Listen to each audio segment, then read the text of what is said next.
Good morning, ladies and gentlemen, and please join me in welcoming our television and webcast viewers to this morning's breakfast. My name is Jennifer Sloan. I'm a past president of the Canadian Club of Toronto and your host this morning. And viewers, we are very pleased that you are participating with us today. The Canadian Club is proud to provide a forum for leaders in every aspect of society to share their ideas with us. It is a tradition that we have upheld for 120 seasons. We are committed to providing a welcoming venue for discussion and debate on issues that impact our lives, our city, our province, and our country. Through our programs and activities, we offer access to dynamic political, business, and public figures from across the country and around the world, like today's guest speaker, Ontario's Premier.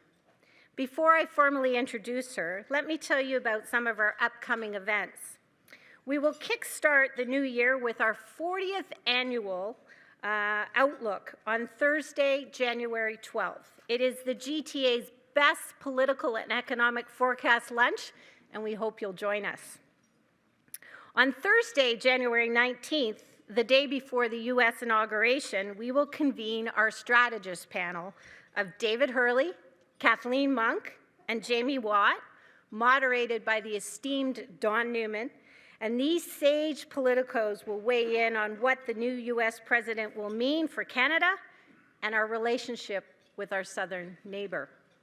To order your tickets or to learn more about the club, please visit our website at canadianclub.org. You can also join the conversation via Twitter or Instagram by following us at CDNCLUBTO or by using that hashtag. I want to acknowledge our series sponsors for their ongoing support and generosity. Bruce Power and the Carpenters District Council of Ontario. Thank you for making these events possible.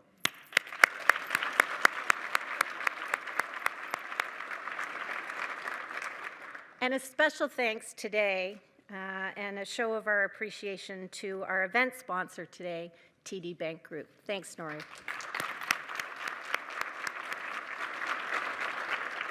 Additionally, I'd also like to recognize the youth and young leaders who are with us today, sponsored by Simon Dwyer from BCE. Welcome, Jarvis Collegiate Institute. Where are those students I met earlier? Stand. There they are.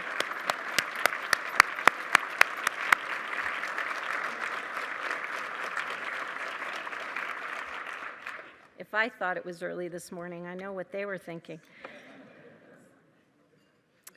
And now, today's speaker. In doing our research for today's event, we noted that American aviation pioneer Amelia Earhart spoke at the Canadian Club on December 13th, 1932.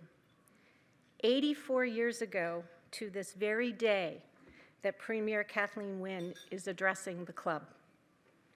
At the time, Ms. Earhart was the only woman in the room.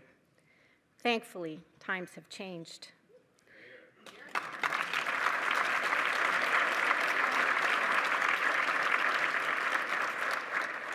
Today's special guest, however, still remains the province's first female premier. Ontario's 25th premier is known for her laser focus on achieving results. You can just ask the recipients of her mandate letters. They are clear, detailed, and action-oriented. In fact, over the past several months, members of the Premier's cabinet have joined us to talk about how the province is investing in infrastructure, technology, innovation, education, and job creation. And today we are pleased that the Honourable Kathleen Wynne, our Premier, is here to share her plan to make Ontario even stronger for everyone. And lucky for us, the Premier has also agreed to take questions from the floor at the end of her speech. So I ask you to get your thinking caps on. Premier Wynne, welcome. The Canadian Club of Toronto's podium, Canada's podium of record, is now yours. Thank you. Thank you. Thank you so much. Great graduate. 84 years, the only woman in the room. Amazing. Thank you. Thank you very much. Thank you over there. Thank you, everyone. Thank you very much. It's wonderful to be here. Good morning. Bonjour, bonjour, Annie. Thank you, Jennifer, for that introduction. 84 years ago, and the only woman in the room. Awesome. That is awesome. It's great to be back at the Canadian Club, and as I wrote in the book, thank you for allowing me to be part of your history. It's a real privilege to be here, and I appreciate it. And I appreciate all you brave humans who got up so early to come for breakfast. Thank you very much. As many of you know, I always begin by recognizing that Toronto has been a gathering place for the people of Turtle Island for many generations. Hundreds of years after the first treaties were signed, they're still relevant to our lives today. So I want to show my respect to the contributions, for the contributions of Indigenous people and recognize the role of treaty making in what is now Ontario. Je tiens à exprimer mon respect à l'égard des peuples autochtones et à reconnaître le rôle qu'ils jouent les traités dans ce qu'est devenu l'Ontario. So, thank you all for being here. I know from my own years of juggling work and family life that this can be an exhausting time of year, and it is a dark time of year. So you've come in the dark, you're going to go home in the dark, and I appreciate you being here. We're in the home stretch, however. It's almost the 21st, which means that the 21st, the days start getting lighter. So that's a good thing. And in a few weeks, most of us, I hope most of you, will get a little break to catch up with friends and family and spend some time. This is a season of reflection.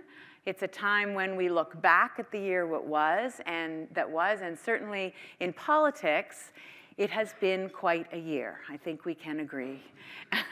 and not even just talking about Canada. Of course, the biggest story actually wasn't in Canada. It was, the biggest story of 2016 was the US election. Not just the outcome, but the whole campaign was pretty unprecedented. It was extraordinary. And I bet, I'm not a betting woman, but if I were, I would bet that it's going to continue to be the big story because North America is now just entering those uncharted waters, as we can see there on the screen. It's still the early days of an uncertain post-Brexit Europe as well. So this is the context in which we head into 2017. This is the global context. And I'm not going to dwell on the world beyond our borders this morning, but just to say that I just came back from Korea and Japan, and every meeting I was in, these were the questions that people are confronting. They're looking at what does all of this mean to the globe and to their ability to trade. But this morning I want to talk about the way forward that I see for this province, for all of us. And it's in that context, but I want to talk about the unique circumstances that we're confronting.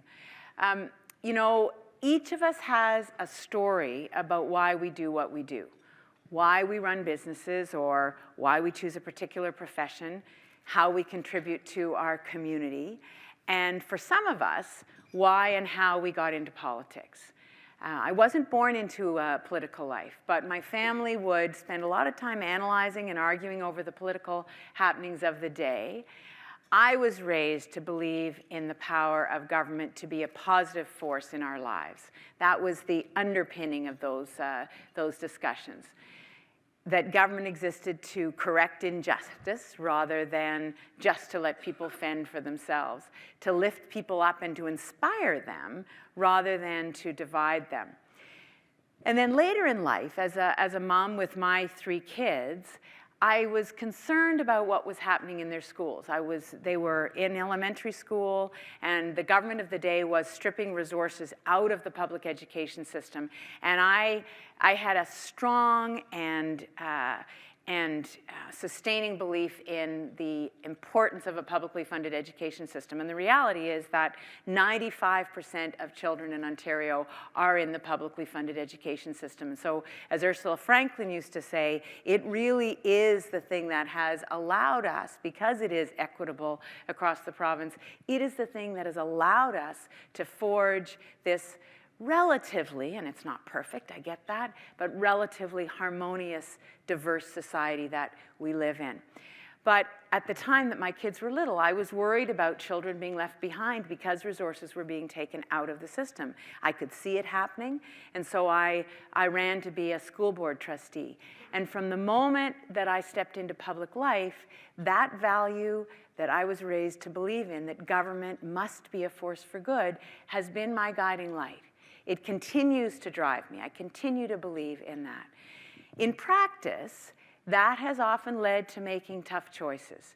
Choices that point to what I am finding to be my biggest challenge as Premier, and that is to find ways to invest in what I know we have to do to create opportunity and security for people in the long term, but at the same time, make sure that we're providing the necessary supports for everyone to live healthy and productive lives today. It's that balance that is the challenge every single day. Now, electricity prices, I think, are the prime example of what I've been wrestling with recently. I know this will come as a huge surprise to all of you who live in this province.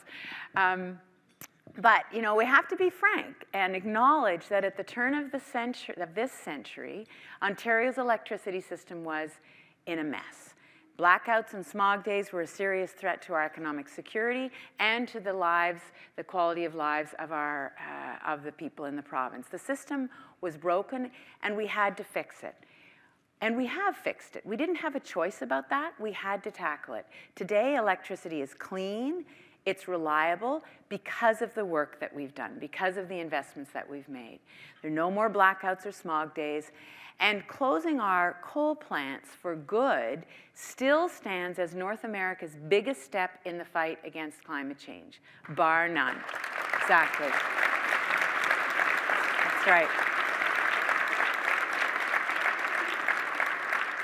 And you are right to be proud of that fact. People are right to be proud of the fact that we did that, especially now that others are following our lead. You look across the country, look across the globe, and you can see jurisdictions struggling with how to do that. But the cost of the changes that we have made has put a burden on people in every corner of Ontario.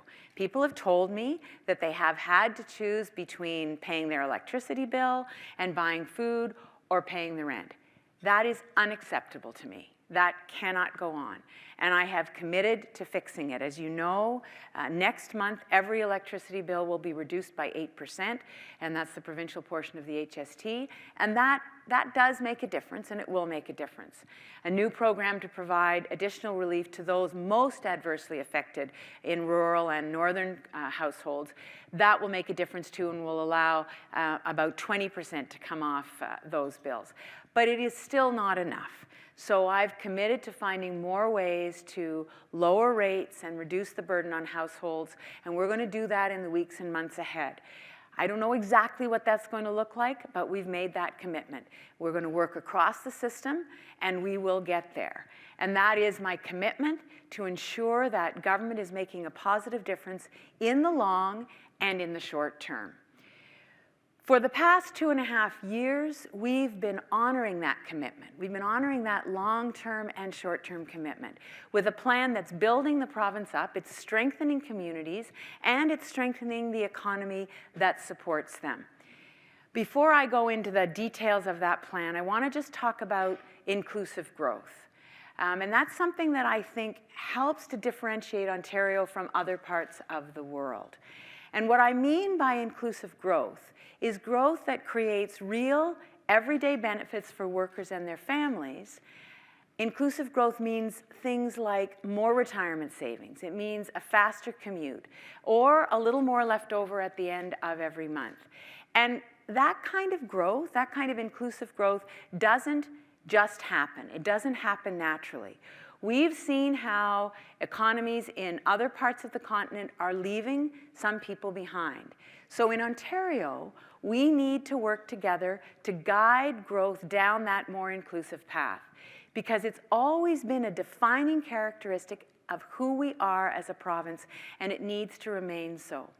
Many of you have heard me say that there's an imperative in politics often to deal with one part of our economic reality and then deal with another, and to do it in sequence. So we're going to balance the budget, and then we're going to tackle poverty.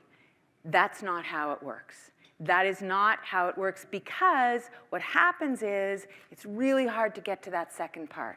And so what I have said from the time I was in government is that we've got to be able to do those things together. We've got to be able to find ways to balance our approach.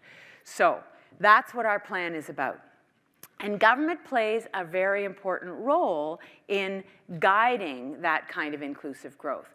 If you look at our infrastructure plan, it's a key part of our overall economic plan, and anyone traveling through Ontario communities these days is starting to see a transformation. Now, that may look like irritating construction, but our mantra is we love construction, we love infrastructure. It means that the province is being built up. So new and rebuilt roads and bridges, new transit options, new and renovated schools and hospitals, and these are essential to our future. In addition, this unprecedented infrastructure investment is providing thousands of good jobs right now. So there's that balance. Last week, I was at a skilled trades training center to announce a really landmark declaration and program. It sets a goal that 10% of all trade hours building the Eglinton Crosstown LRT will go to people living along the transit line who are facing barriers to employment. So that declaration is about making sure that as we invest those dollars, as we do that building, people in the immediate community who might otherwise not have a job, who might not otherwise have that training opportunity, will get that. It's a community benefits model that we intend to use as we deliver many of our other signature projects that are part of that largest investment in infrastructure in Ontario's history. So to give you a sense of the scale of that infrastructure commitment, over the next decade, Ontario is investing an amount comparable to what the federal government has allocated for the entire country. So that's the scale of what we're doing here. The federal government is our partner, as are municipalities, and we are thrilled to work with them. But make no mistake, we are taking the lead on this. We saw this as our path to that inclusive growth that I was talking about. We're also in the lead on building a nimble, highly skilled workforce, and we're making investments there too, in order to anticipate the ongoing changes in the job market. We're investing in the best school system from full-day kindergarten right through to grade 12. We're making college and university more affordable so that more families can send their kids to get the education that they will need. You know, I knew that there was a gap between young people who were growing up in low-income families and young people growing up in higher income families, but I don't think we realized exactly how big that gap was. And so we need to see every one of our young people in Ontario, to see Ontario as a place that's been set up for them to succeed. But right now, kids from middle-class families are taking on a lot of debt to graduate. And that's a deterrent, and it limits their options. And kids from more modest income families are only a quarter as likely to go to college or university as kids from higher income families. That gap is not sustainable. We have to have everyone at their best. We're just not a big enough jurisdiction not to have everyone at their best. So we're going to change that. Starting next year, we're making tuition free for about 150,000 students. Free tuition for college or university. And we're making it so that about 80% of OSAP, or student assistant recipients, will graduate with less debt than before. So we're spreading that across the lower income, middle income families. By making it more affordable to go to college or university, we're actually building on our biggest competitive advantage in the global economy, and that's the talent and the skills of our people.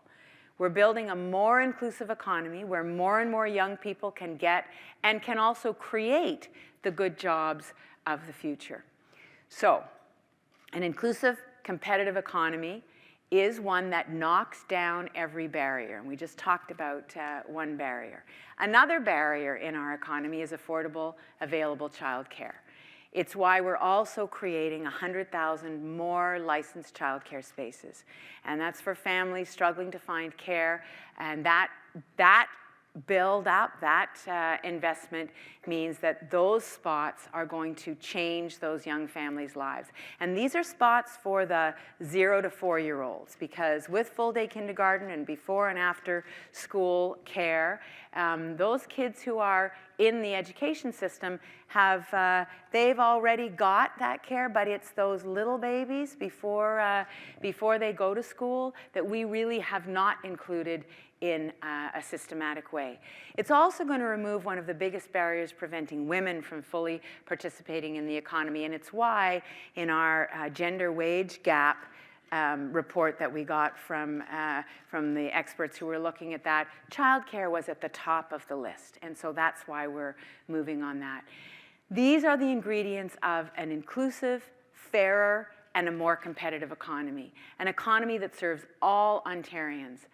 And I really believe that. You know, these are not partisan political policies. These are the well-grounded beliefs and values that we have seen play out as good for all of us. So there's huge enlightened self-interest for all of us in making these investments.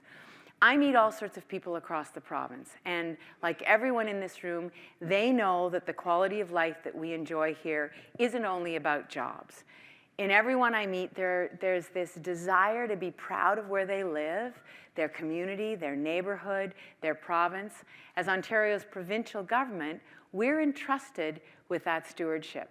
And that's why we're tackling climate change, to make sure that our kids and grandkids have a healthy planet and a low-carbon, globally relevant economy.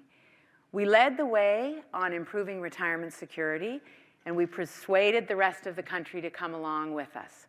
And we're transforming healthcare by putting more resources into frontline care that puts patients first. But we've not been reckless in our determination to invest in both today and tomorrow. And in fact, we've been just the opposite. And it's that balance that we've had to find. And this coming spring, the Minister of Finance will table a balanced budget, as promised, without having raised taxes on the middle class or having slashed services for those who need them most. We've chosen a balanced way to invest in the future, and at the same time, we've worked hard to ensure fairness. Our economic strength is proof positive that the plan is working. And here's a quick snapshot. Ontario created the most jobs in Canada this year. We grew faster than most G7 countries.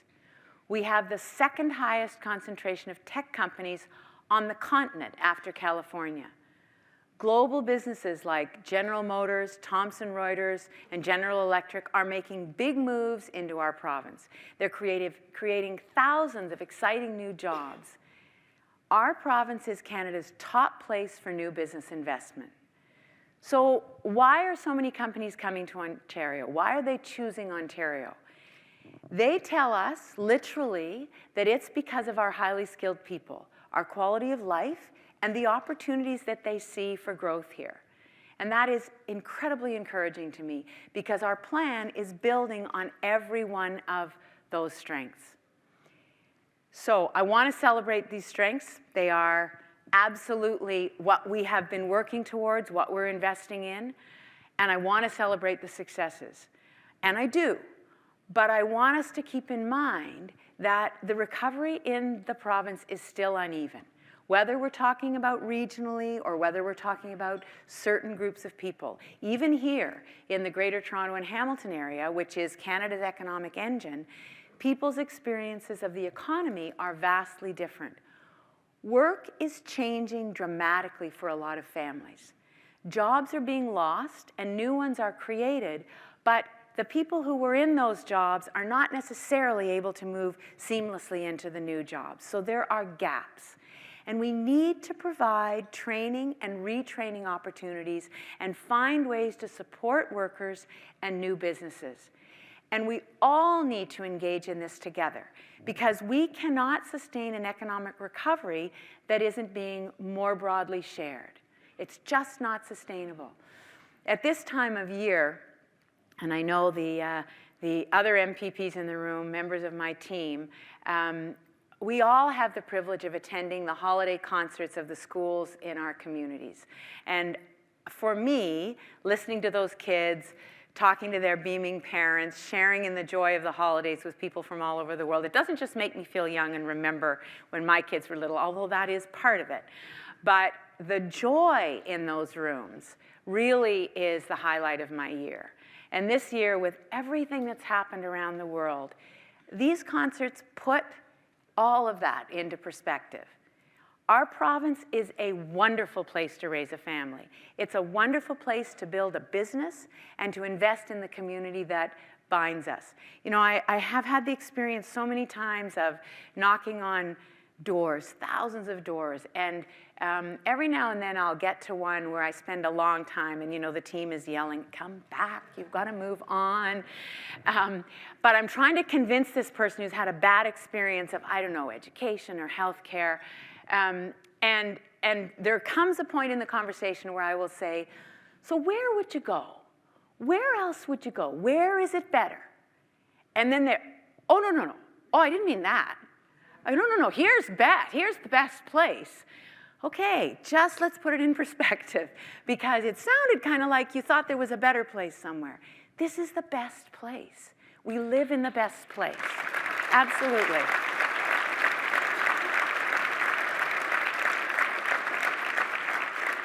And it's not perfect. And so now, I think, is the time to recommit ourselves to that shared future that we are building. We're building it together. You know there is strength and opportunity across our economy and in our communities. You know that. You live that. Let's together ensure that no worker, no region, and no family is left behind. So, here's the ask. If you're ending the year with strong financials, I want to know if you can take on some co-op students in 2017, or whether you've thought about hiring someone with a disability. If every business with more than 50 employees hired one disabled worker in this province, the problem of disproportionately high unemployment for this talent pool would go away. It would disappear. One disabled worker.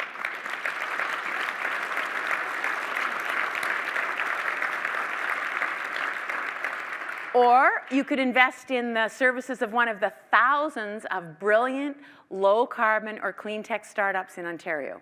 Could you do that? If you could, that would make a huge difference.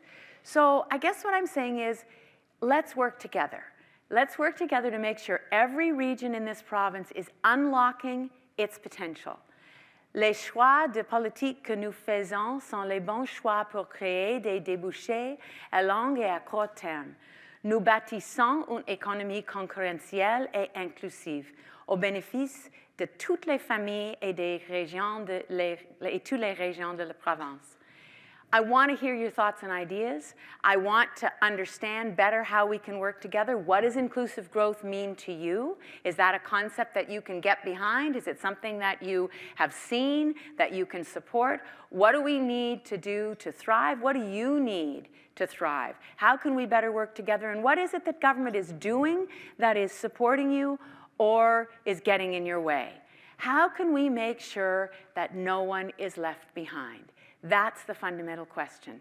So, thank you all of you again for being here dark and early. I so much appreciate it. I want to continue to work with you in partnership as we have. I commit to you that our government will continue to work to find ways to support your communities. Now let's open it up to questions. Thank you very much. Merci. Miigwech.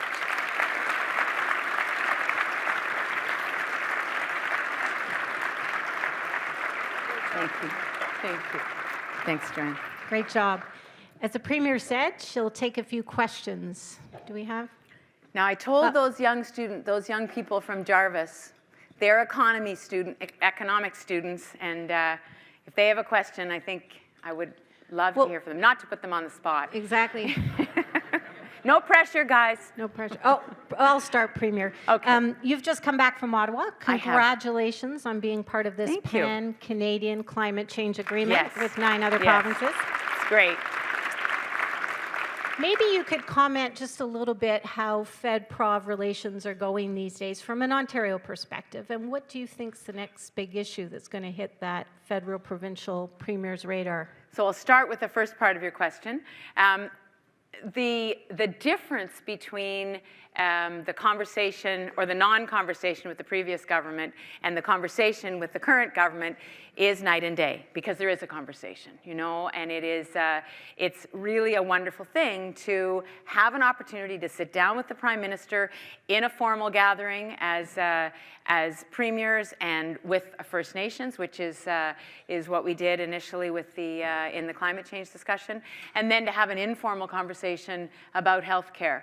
And you know, I will just say that even though we have those opportunities, it doesn't mean that they're easy. It doesn't mean the conversations are easy, but we are engaged in them, and that's what's important, because there is no way to an agreement, there's no way to a consensus across the country if the conversation never happens.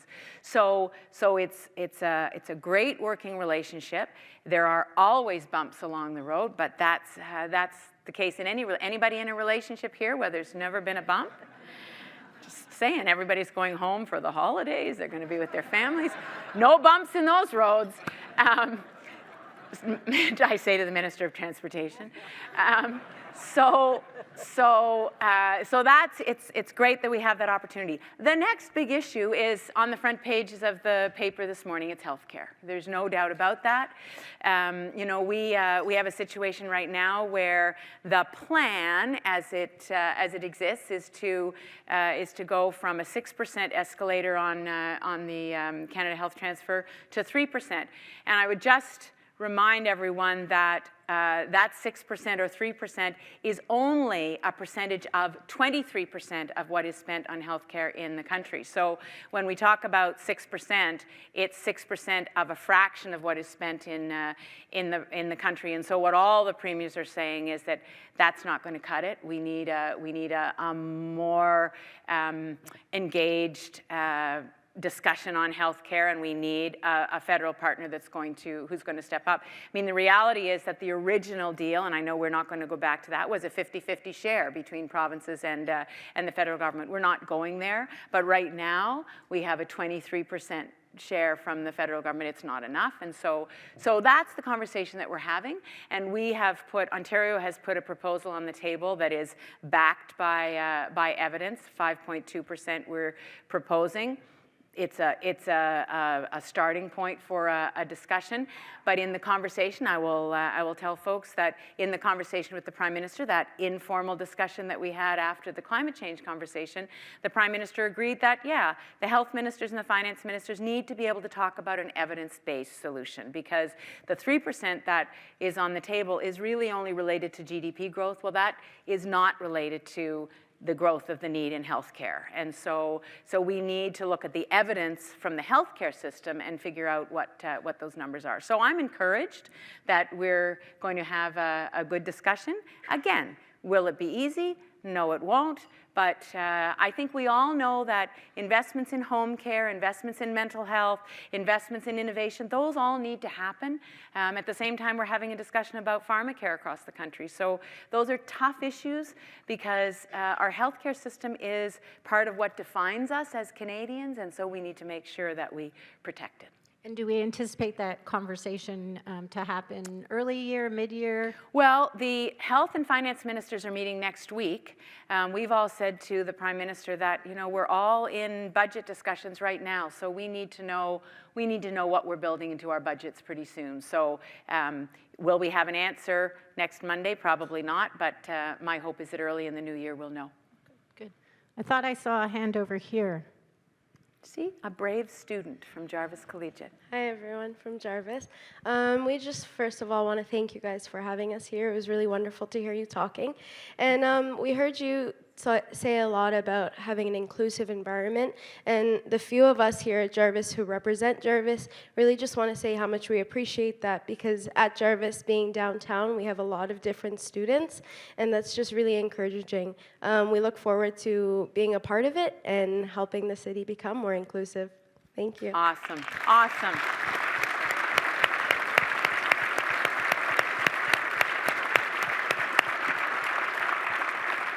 You know, for me, that inclusiveness works on so many levels.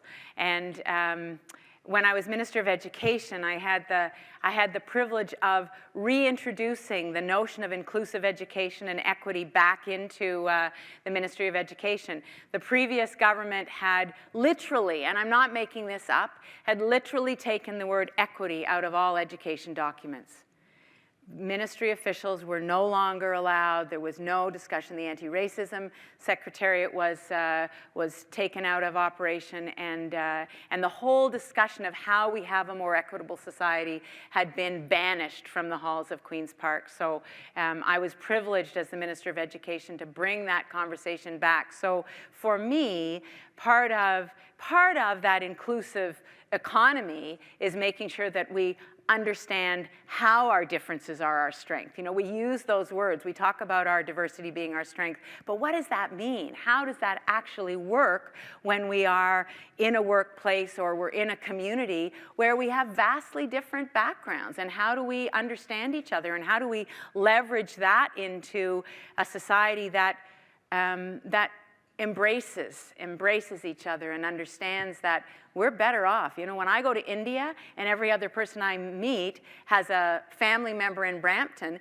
that's a conversation starter, you know? That really helps. And I was talking with the Chinese media yesterday, and you know, it is our strength and it is a joy, but we have to understand that it's fragile and that not everybody adheres to that understanding, and so we need to steward it. So thank you very much for that comment.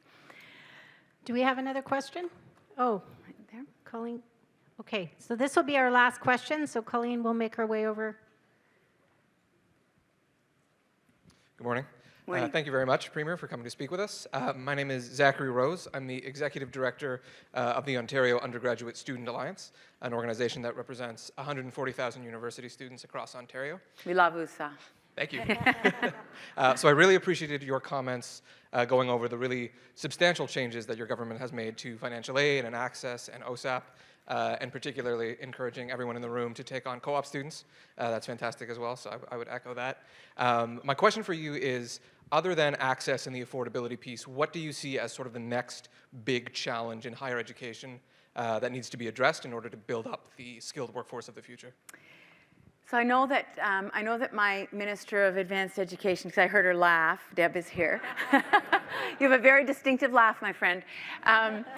So, you know, what we are really working hard at is figuring out how we help and facilitate the evolution of our higher education system to prepare young people for the new economy and to create the new economy. And by that I don't mean turning universities into training schools. My great uncle would be rolling in his grave because he didn't even believe medicine should be at universities. It should all be higher, you know, abstract thinking. But how do we make sure that our institutions, our colleges and our universities are tied closely enough to our society and our labor market that young people can go into higher education with a reasonable expectation of what they're going to be doing at the other end.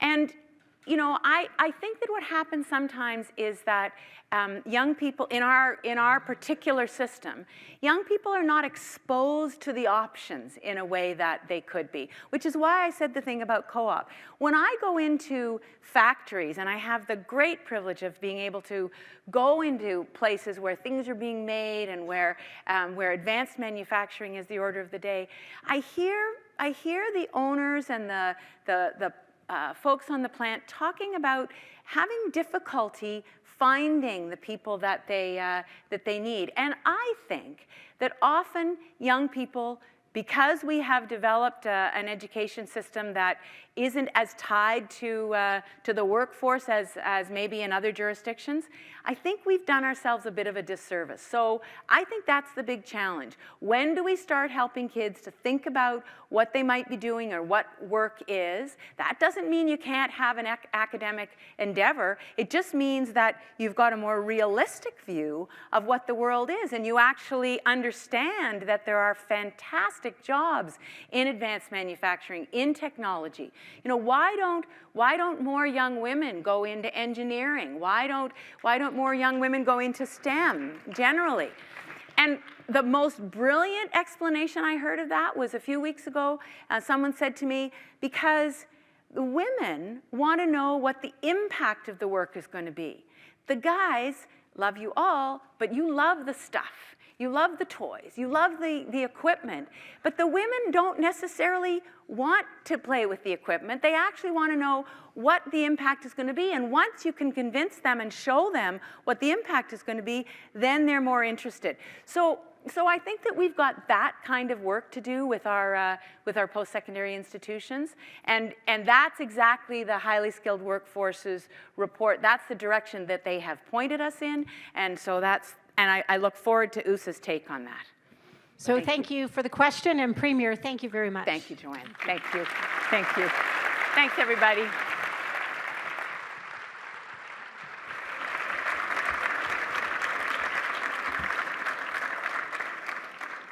So my name is Carrie Kirkman, and I'm president of Kirkman Consulting and a proud member of the board of directors for Canadian Club.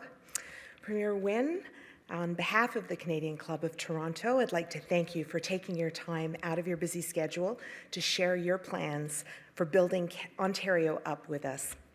Your premiership has been marked by a series of key capital, economic, and job creation investments that are putting our province to work. The global marketplace may be uncertain and fragile, but here at home there are positive signs of growth and prosperity. Premier Wynne, we appreciate the fact that you've made growing the economy and creating jobs your top priorities. We also appreciate your bold, pioneering leadership, whether it's brought to bear on important issues like climate change, education, or your government's efforts to create harassment and violence-free workplaces. For all that you and your government have and are doing on our behalf, we thank you. Please accept our best wishes for a safe and happy holiday season. Thank you.